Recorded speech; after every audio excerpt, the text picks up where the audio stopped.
Good morning. Thanks for joining.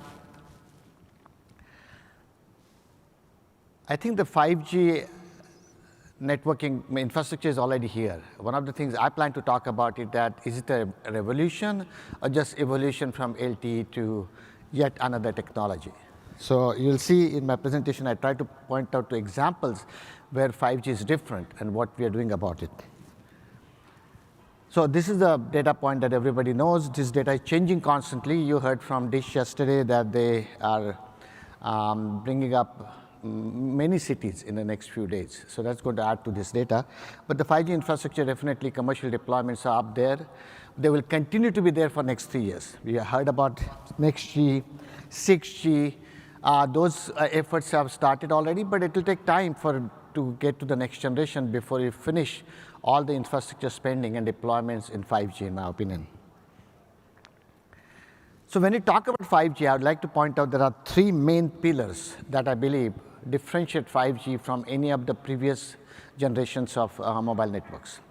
First is the use of network slicing and management, which allows you to create virtual networks for each of the different services, give them a slice of the network bandwidth, and protect it from other users so that you can provide assured SLA and experiences.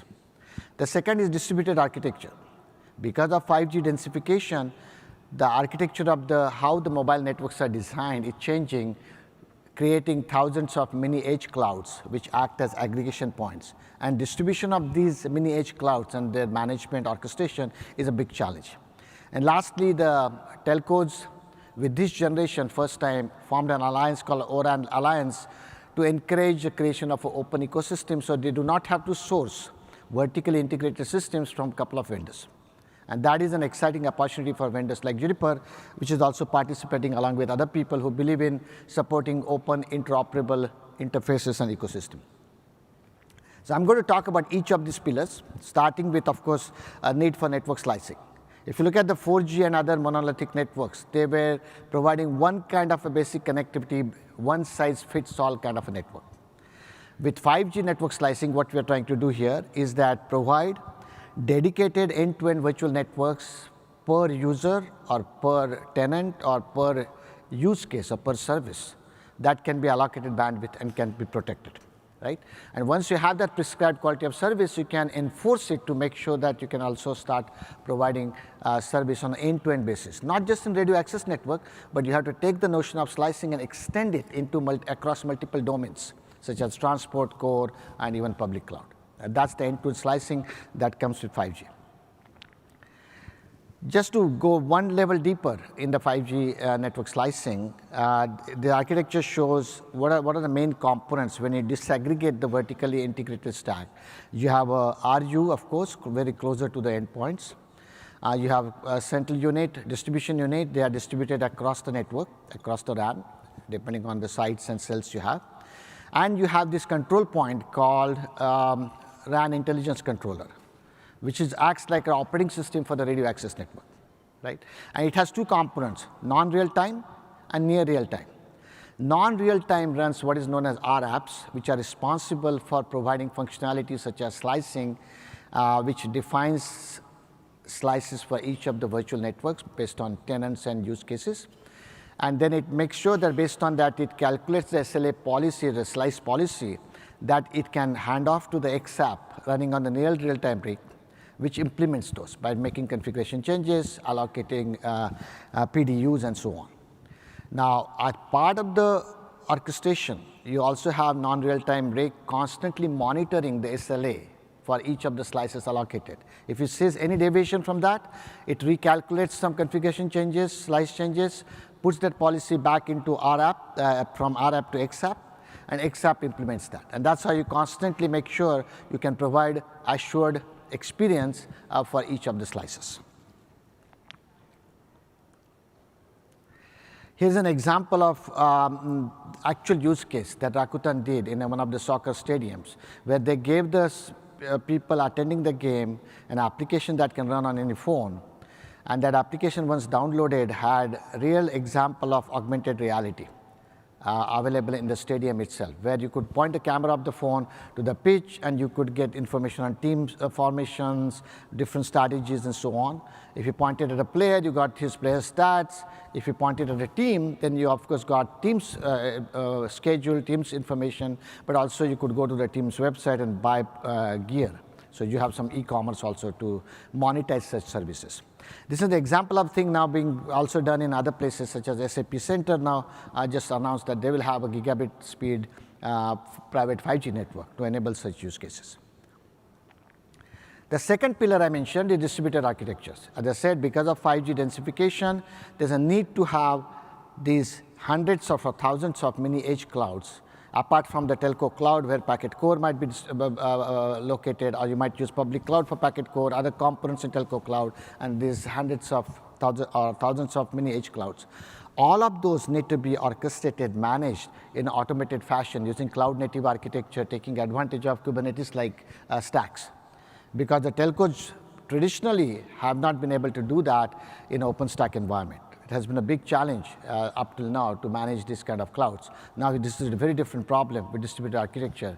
And together I think we have to help the operators solve this problem using automation as much as possible. So all of these distributed architectures ultimately will be supplied or supported through an integrated cloud that has built-in analytics, security. It is a software-defined network, and of course it supports remote edges and so on. One of the things we are doing in this particular environment to make it easier for telcos to be able to get this kind of distributed architectures in production seamlessly and without much effort is partner with IBM. IBM Marketplace has multiple of these products available, including products from us such as Apstra's Fabric Management, our Fabric components or third-party Fabric components that Apstra supports, plus our cloud-native control networking for virtual networking. What we've done is that in IBM's Telco Cloud Lab in Dallas, all these components get put together, integrated and tested and certified for SP cloud requirements. Once you do that, you can ship the entire thing and it can easily bring up and start orchestrating these distributed architectures using cloud native architecture. An example of that is Telefonica, where IBM and Juniper have partnered to provide such a cloud where Telefonica is now operating packet core, and they plan to extend that to about 24 distributed edge clouds. So that's an example of how the ecosystem can come together, open ecosystem working together to make it easier to solve the problems that are created by the 5G new architecture. Finally, the last pillar I mentioned is the slicing or radio access networks. There again, I think one of the exciting developments is that the telcos first time have opened up the architecture with O-RAN Alliance that has disaggregated radio stack into RU, DU, CU, the RIC itself, and the service management orchestration. This particular example, I'm trying to show you that ultimately for delivering differentiated experiences that 5G demands, we'll have to do slicing in an end-to-end fashion across multiple domains, RAN, transport core, and so on. In the RAN itself, if you look at it, what Juniper is first time participating in this particular environment by providing our own RAN intelligence controller as an open platform on which third-party xApps, RApps can run, including our own xApps and RApps. There you see that RApps is responsible in a non-real-time environment to construct the policies, define SLAs, define slices, and so on, and xApps run on the real-time rig. And it's an open and interoperable rig platform with open APIs, SDK, so that third-party xApp, RApp vendors can also run those on our platform. Some of the use cases that we are already supporting with this platform are with xApps and RApps include traffic steering, so that we can steer, we have steering algorithms to distribute traffic across base stations, depending on where the traffic is, whether there's some base stations are idle or not, or across radio access technologies such as Wi-Fi or CBRS. So that's a very useful traffic steering application. Slice SLA assurance application, which is about really monitoring the slice performance and then providing the assurance that you have promised. And energy efficiency is very important. By some measures, 70% of the energy consumed by networks goes in radio access networks. If that is true, then we need to make sure that we can operate those networks in the most energy efficient manner to be really the good citizens of the planet.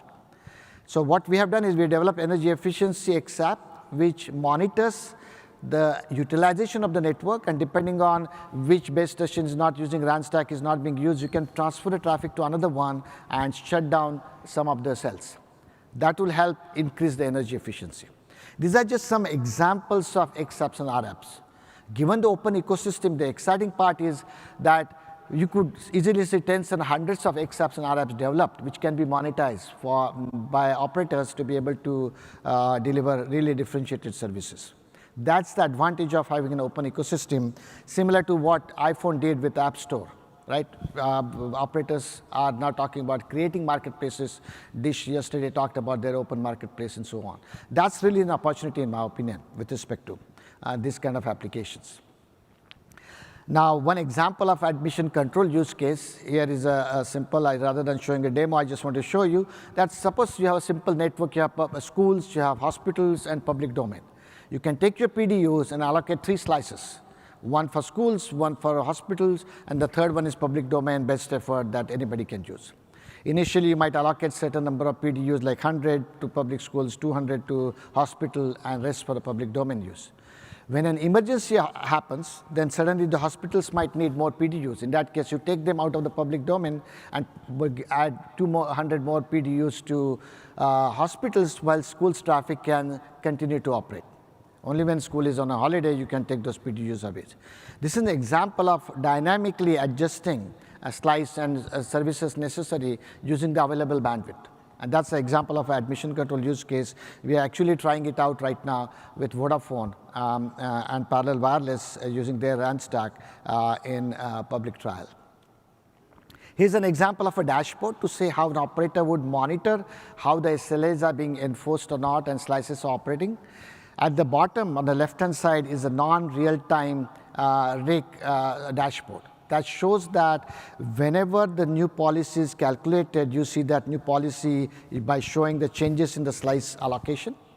That is transmitted to the right-hand side, shows the near real-time rake, that how we adjust it. So you see that the flat curve is what the expected SLA, and it starts adjusting in few seconds. Couple of seconds, it is able to adjust to provide that slice assurance. And the top is what the cumulative slice throughput is. And there are 3 flat lines, green, I'm sort of colorblind, yellow and blue, I think, and just show that how they get adjusted over a long term that you can monitor on a non-real-time break. So that's an example of SLA assurance monitoring. Most importantly, I want to emphasize the fact that we believe in a very open ecosystem with multiple players participating, cooperating. This is the first time it's happening in the RAN space. So for example, in the case of CU, DU, RU vendors, we have multiple partners. We are partnering with Parallel Wireless, as I said, at Vodafone trial. We are working with CASA Systems, another tier 1 European operator, for the use cases of slice management and end-to-end slicing.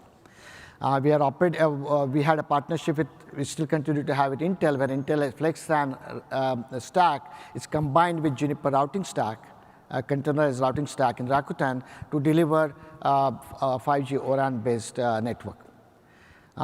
We also have multiple RApp and xApp vendors writing to our open platform so that xApps and RApps can add value. Examples are AirHop, Parallel Wireless, Cohere, and many more to come. And we are also collaborating with test equipment vendors who play a critical role to provide test suites, test equipment, so that in an open ecosystem, we can really test interoperability of different components.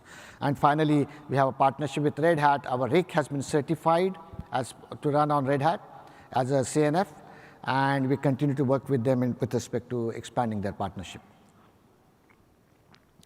So the key takeaway is that with 5G, end-to-end slicing is important. That's the one really brings the potential and promise of 5G services to the end users and enterprises by providing slicing and differentiated experiences.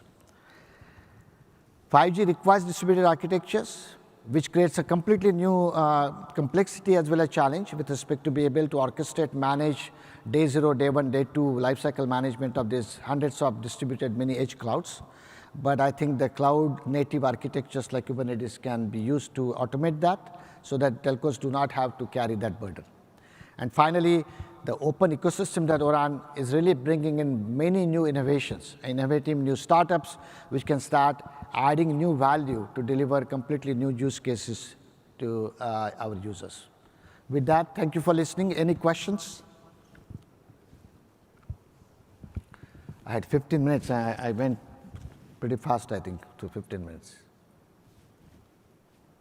No questions? The coffee hasn't kicked in yet. Thank you.